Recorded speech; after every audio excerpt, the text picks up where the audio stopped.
Balochistan, Pakistan's largest, richest and most restive province, is spiraling into chaos. Over the past week, videos went viral showing abandoned Pakistani military posts, uniforms and gear left behind after coordinated attacks by Baloch rebels. The message is clear: the army is losing its grip. On January 31st, the Balochistan Liberation Army or BLA claimed over 100 Pakistani police and troops killed in near simultaneous strikes across a dozen cities. Islamabad says it killed 145 rebels, but Pakistan's Defence Minister Khwaja Asif admitted something far more worrying. Speaking in the National Assembly, Asif said the army is physically handicapped. He revealed that Baloch fighters are better equipped than state forces. Rifles worth millions of rupees, thermal weapon sights, coordinated logistics.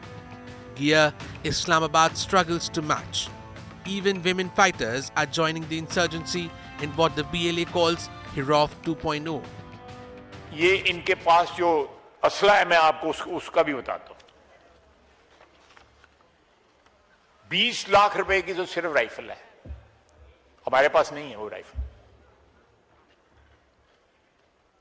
उसके ऊपर जो laser जो heat body की heat से detect होकर fire होता है वो $4,000-5,000 का वो है। टोटल जो गियर है इनके पास जो है it's close to $20,000।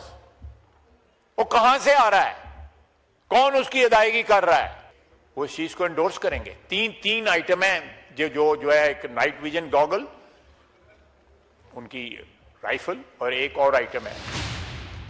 Balochistan's problems run deeper than weapons. It is Pakistan's largest province by land, home to 40% of its territory. Despite oil, gas, coal, gold and copper, development has barely touched the local population. Revenue flows to Islamabad, while resentment simmers at decades of political exclusion, enforced disappearances and heavy militarization. The unrest is no longer contained to isolated attacks. In 2025 alone, Balochistan saw 254 attacks, leaving more than 400 dead. From hijacked trains to citywide assaults, the insurgency is demonstrating precision, reach and patience, outmatching Pakistan's overstretched forces. And the stakes are enormous. Balochistan is central to Pakistan's global ambitions. In September, Army Chief Asim Munir personally pitched mineral wealth to the US alongside Prime Minister Shehbaz Sharif. $500 million in mining deals were signed. China's stakes are even higher.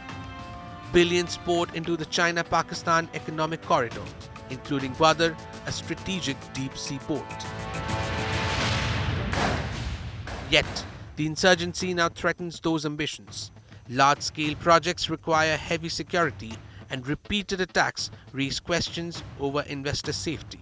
Foreign direct investment is falling down from $1.425 billion a year ago to $808 million in the last half of fiscal 2025. Islamabad narrowly avoided default in 2023, but political instability is making recovery even harder. The timing could not be worse. The BLA is striking as Pakistan courts US and Chinese investments, projects meant to bolster both strategic and economic leverage. With every attack, promises to Washington and Beijing look increasingly fragile.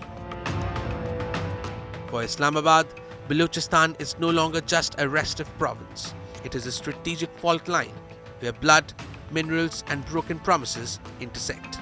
And unless Pakistan addresses the root causes, it risks losing not just territory, but credibility, investments, and control over its own future.